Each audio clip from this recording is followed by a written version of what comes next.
ఈ వీడియోలో కనిపిస్తున్న 72 ఏళ్ల వ్యక్తి పేరు లిండ్సే గ్రహం.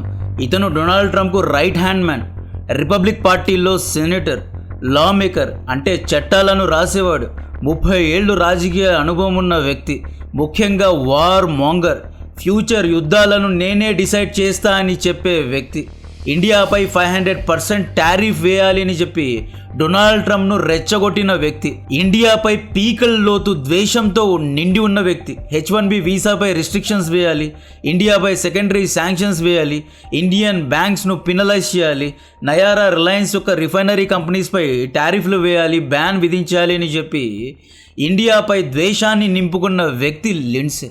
వ్లాదిమిర్ పుతిన్ను ఎవడైనా చంపేయండి అని పిలుపునిచ్చాడు. లిండ్సేను రష్యా ఉగ్రవాదిగా ప్రకటించింది. అయితే ఈ లిండ్సే సడన్గా చనిపోయాడు. 24 గంటల క్రితం ఆనందంగా ఆహ్లాదంగా తిరుగుతున్న వ్యక్తి సడన్గా చనిపోతాడు అని చెప్పి ఎవరే కానీ ఊహించలేరు. ఈవెన్ సిఐఏ కూడా ఇతను యుక్రెయిన్కు తిరిగి వచ్చిన తర్వాత చనిపోతాడు అని చెప్పి గెస్ చేయలేకపోయింది. అండ్ ఇతని మొసాద్ కూడా కాపాడలేకపోయింది. బికాజ్ 1991 నాటి కేజీబీ మళ్ళీ విశ్వ రూపాన్ని చూపించింది. ఇతన్ని రష్యన్ ఏజెన్సీ చంపారు అని చెప్పి చాలా పెద్ద ఎత్తున వార్తలు వైరల్ అవుతున్నాయి. ఇతని మరణానికి 24 గంటల ముందు ఈ వ్యక్తి యుక్రెయిన్కు వెళ్ళాడు, ఒక బిల్ను ప్రతిపాదించాడు. ఆ బిల్ ఒకవేళ పాస్ అయితే ఇండియన్ బ్యాంక్స్పై శాంక్షన్స్ పడతాయి అండ్ రష్యా యొక్క వ్యాపారాలు దెబ్బతుంటాయి. ఆ ఒక్క బిల్ను ఆపడానికి ఈ లిండ్సేను చంపాలి అని చెప్పి నిర్ణయించుకున్నాడు, లేదా వ్లాదిమిర్ పుతిన్ చాలా సీరియస్ అయిపోయి ఇతన్ని టార్గెట్ చేశాడో తెలియదు, కానీ అకస్మాత్తుగా లిండ్సే చనిపోయాడు. లిండ్సేను ఎలా చంపేశారు అనేది మాట్లాడుకుందాం. నా కాంటెంట్ నచ్చితే వీడియోను లైక్ చేయండి, ఛానల్ను సబ్స్క్రైబ్ చేయండి. ఈ వీడియో చూడండి. జూలై 10 లిండ్సే గ్రహం యుక్రెయిన్కు వెళ్ళాడు, జెలెన్స్కీను కలిశాడు. ఆ తర్వాత యుక్రెయిన్ యొక్క డ్రోన్ మ్యానుఫ్యాక్చరింగ్ ఫ్యాక్టరీస్కు వెళ్ళాడు. రష్యా యొక్క షాహెడ్ డ్రోన్స్ను ఇంటర్సెప్ట్ చేసే టెక్నాలజీను యుక్రెయిన్ కనుక్కున్న ల్యాబ్స్కు వెళ్ళాడు, ఫిజికలీ వెళ్ళాడు. యుక్రెయిన్కు ఇంకా ఎక్కువగా ప్యాట్రియట్ యాంటీ మిజైల్స్ను అమ్మాలి అని చెప్పి యుఎస్ఏ నాయకులపై ఒత్తిడి తెచ్చాడు. యుక్రెయిన్తో యుఎస్ఏ కలిసి డ్రోన్ టెక్నాలజీ విషయంలో పనిచేయాలి, లేదంటే యుఎస్ఏ చాలా పెద్ద తప్పు చేసినట్లే. డ్రోన్ టెక్ విషయంలో యుక్రెయిన్ ఎక్కడికో వెళ్ళిపోయిందని చెప్పి జెలెన్స్కీకు జాకీలు వేశాడు, జెలెన్స్కీను పొగిడాడు, జెలెన్స్కీను వార్ హీరో చేశాడు, యుక్రెయిన్కు సపోర్ట్గా మాట్లాడాడు. ఇక్కడితో ఆగకుండా రష్యాపై సెకండరీ శాంక్షన్స్ వేస్తా అన్నాడు. సెకండరీ శాంక్షన్స్ అంటే రష్యా నుండి ఆయిల్ కొనే ఇండియా, చైనా దేశాల యొక్క బ్యాంక్స్ పై శాంక్షన్స్ వేస్తా అంటున్నాడు. ఇక్కడ లిండ్సే గ్రహం ఈ గుంటనక ఇండియన్ బ్యాంక్స్ను ఎందుకు టార్గెట్ చేయాలి అనుకుంటున్నాడు అంటే, ప్రస్తుతం ఇండియా రష్యా నుండి ఆయిల్ కొంటోంది, రైట్? రష్యా షిప్స్ ద్వారా ఆయిల్ను ఇండియాకు పంపుతోంది. వన్స్ ఆయిల్ డెలివర్ అయిన తర్వాత రిలయన్స్ లేదా నయారా కంపెనీస్ డైరెక్ట్గా రష్యన్ కంపెనీస్కు డబ్బులు పంపలేరు, వయా బ్యాంక్స్ ద్వారానే డబ్బులు పంపాలి. సో ఉదాహరణకు రిలయన్స్ లేదా నయారా వంటి కంపెనీస్ హెచ్డిఎఫ్సి బ్యాంక్లో అకౌంట్ ఓపెన్ చేశారు అనుకుందాం. సో హెచ్డిఎఫ్సి బ్యాంక్ నుండి రష్యా బ్యాంకు డబ్బులు డైరెక్ట్గా వెళ్ళవు. ఆల్రెడీ స్విఫ్ట్ బ్యాంకింగ్ సిస్టంలో రష్యన్ బ్యాంక్స్పై శాంక్షన్స్ వేశారు కాబట్టి మనం డైరెక్ట్గా పంపడానికి లేదు. ఒకవేళ డైరెక్ట్గా పంపినా కూడా అమెరికాకు ఈ విషయం తెలిసిపోతుంది. సో రష్యాతో వ్యాపారం చేయడానికి మనం ఏం చేస్తున్నాం, రష్యా ఇండియాలో ఉన్న బ్యాంక్ ఆఫ్ బరోడా లేదా ఎస్బీఐ వంటి బ్యాంక్స్లో వోస్ట్రో అకౌంట్ అని చెప్పి ఒక అకౌంట్ను ఓపెన్ చేస్తుంది. So Indian companies HDFC bank నుండి డైరెక్ట్గా బ్యాంక్ ఆఫ్ బరోడాలో ఉన్న రష్యా యొక్క వోస్ట్రో అకౌంట్లో డబ్బులను పంపుతాయి అన్నమాట. సో రష్యా ఈ ఇండియన్ రూపీను ఇండియన్ స్టాక్ మార్కెట్లో పెడుతుంది, ఇండియన్ గవర్నమెంట్ బాండ్స్లో పెట్టుబడి పెడుతుంది. అండ్ ఇంకా డబ్బు అవసరం ఉంది అనుకుంటే ఇండియా నుండి అగ్రికల్చర్ గూడ్స్ను ఇదే అకౌంట్ నుండి వాడి కొనుక్కుంటుంది, లేదా దీన్ని దిరమ్స్లో కన్వర్ట్ చేసి రష్యా తమ బ్యాంక్స్లో రీట్రాన్స్ఫర్ చేసుకుంటుంది అన్నమాట. అంటే ఇది లూప్ హోల్ అనమాట.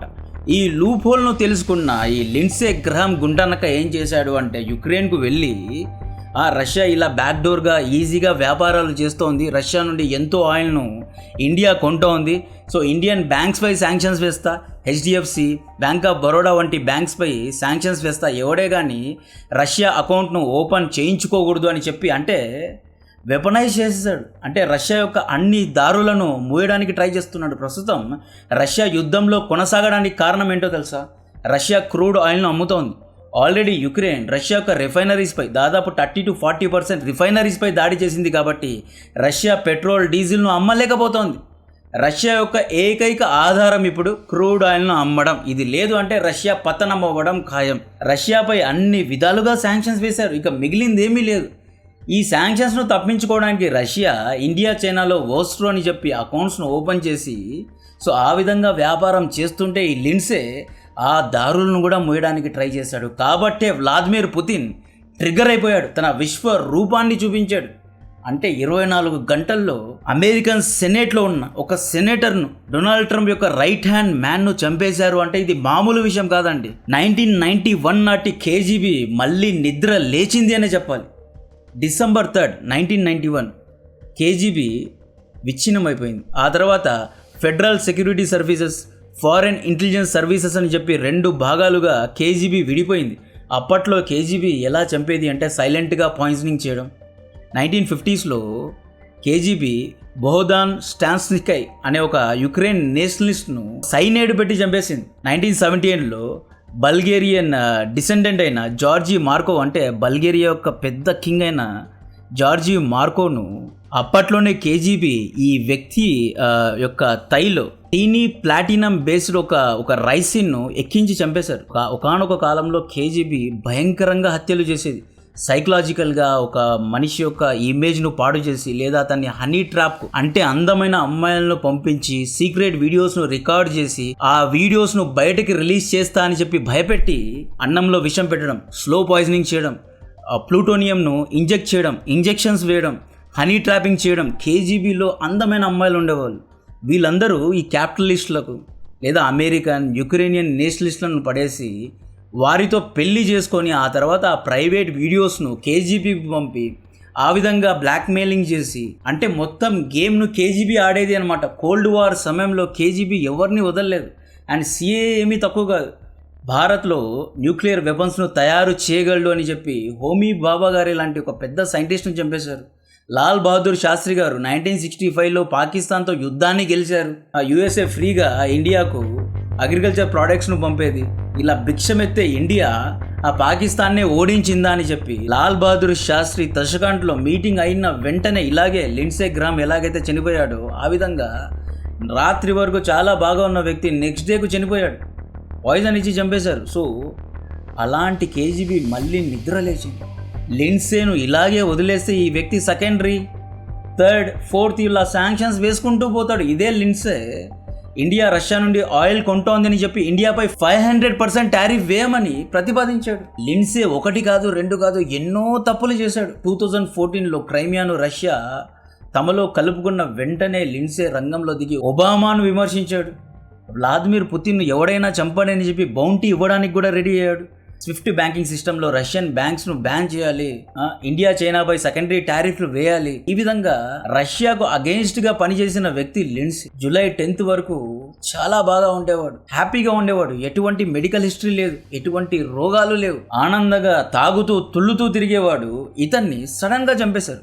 జూలై 10 వరకు మీడియాలో కనిపించిన వ్యక్తి జూలై 11కు లేడు. చెస్ట్ పెయిన్ వచ్చింది, హాస్పిటల్లో అడ్మిట్ చేశారు, స్పాట్ డెడ్. కేజీబీ కనుక స్పాట్ పెడితే ఇలా ఉంటుంది. వ్లాదిమిర్ పుతిన్ ఒకడిపై కాన్సన్ట్రేట్ చేశాడా ఇలా ఉంటుంది. Next July 6 IRGC your heads will roll అని చెప్పి లిండ్సే గ్రహాం, డొనాల్డ్ ట్రంప్ ఇలా 2-3 టార్గెట్ లిస్ట్ లో పెట్టింది. ఐఆర్జీసీనే లిండ్సేను చంపి ఉంటుంది అని చెప్పి వార్తలు వస్తున్నాయి. బట్ ఐఆర్జీసీకి అంత సీన్ లేదు. డెఫినెట్ గా రష్యా యొక్క ఏజెన్సీ చంపేశారు. మాథ్యూ వ్యాన్ డైక్ మియాన్మార్ లో గూడు పుటాని చేస్తున్నాడని చెప్పి ఇండియాకు టిప్ ఆఫ్ ఇచ్చింది కూడా రష్యా అనే వ్లాదిమిర్ పుతిన్ యొక్క ఏజెన్సీ. వ్లాదిమిర్ పుతిన్ ను చాలా తక్కువగా అంచనా వేసేశారు. ఈ జెలెన్స్కీ ఏమంటాడు, 40 days బ్లిట్స్ అని చెప్పి రష్యాపై విరుచుకుపడ్డాడు. డైలీ 500 డ్రోన్స్ తో దాడి చేశాడు. ఇదెప్పుడు ఇరాన్ తో యుద్ధం ఆగిపోయిన తర్వాత. డొనాల్డ్ ట్రంప్ ఇంతకు ముందు వరకు Vladimir Putin is my friend అన్నాడు. వ్లాదిమిర్ పుతిన్ తో నేను డైలీ 2 hours ఫోన్లో మాట్లాడుతా అన్నాడు.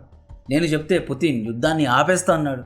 అలాస్కాలో శాంతి ఒప్పందాలు కూడా చేసుకున్నాడు. బట్ ఇరాన్లో ఘోరంగా అమెరికా అంటే ఇరాన్ను ఓడించలేకపోయింది అమెరికా. అండ్ అమెరికా ఇజ్రాయెల్ తో కూడా సంబంధాలను తెంచుకుంది. బెంజమిన్ నేతన్యాహుకే టర్మ్స్ ను డిక్టేట్ చేసే స్థాయికి వెళ్ళిపోయారు. అండ్ ఈ సీజ్ ఫైర్ లో వీళ్ళు లెబనాన్ ను కూడా జోడించారు. అంటే లెబనాన్ పై ఇజ్రాయెల్ దాడి చేయకూడదండి, ఇజ్రాయెల్ నే బైపాస్ చేసి ఈ సీజ్ ఫైర్ ఒప్పందంలో మీరు చూసుకోండి, బ్రోకర్ పాకిస్తాన్ ను పెట్టారు. అండ్ ఖతార్ నాయకులు ఉన్నారు, ఒమాన్ నాయకులు ఉన్నారు. ఇజ్రాయెల్ ఎక్కడ? Where is Israel representation in Iran and USA war. ఈ యుద్ధం స్టార్ట్ అయిందే ఇజ్రాయెల్ ఇంట్రెస్ట్ వల్ల. కావాలనే ఈసారి మొసాద్ కూడా లిండ్సేను చంపినా చంపుకోండి, మీరు ఎలాగో మా మాటలు వినడం లేదు. యాక్చువల్లీ డొనాల్డ్ ట్రంప్ ను కూడా చంపడానికి కుట్ర జరిగింది. మొసాద్ రంగంలో దిగి డొనాల్డ్ ట్రంప్ ను చంపేస్తారు అని చెప్పి టిప్ ఆఫ్ ఇవ్వడంతో డొనాల్డ్ ట్రంప్ బ్రతికిపోయాడు. టర్కీలో డొనాల్డ్ ట్రంప్ ను చంపడానికి ప్లానింగ్ జరిగిందంట. హఠాహటిన టర్కీ మీటింగ్ ను క్యాన్సిల్ చేసి డొనాల్డ్ ట్రంప్ వేరే ఫ్లైట్ ఎక్కి వెళ్ళిపోయాడు.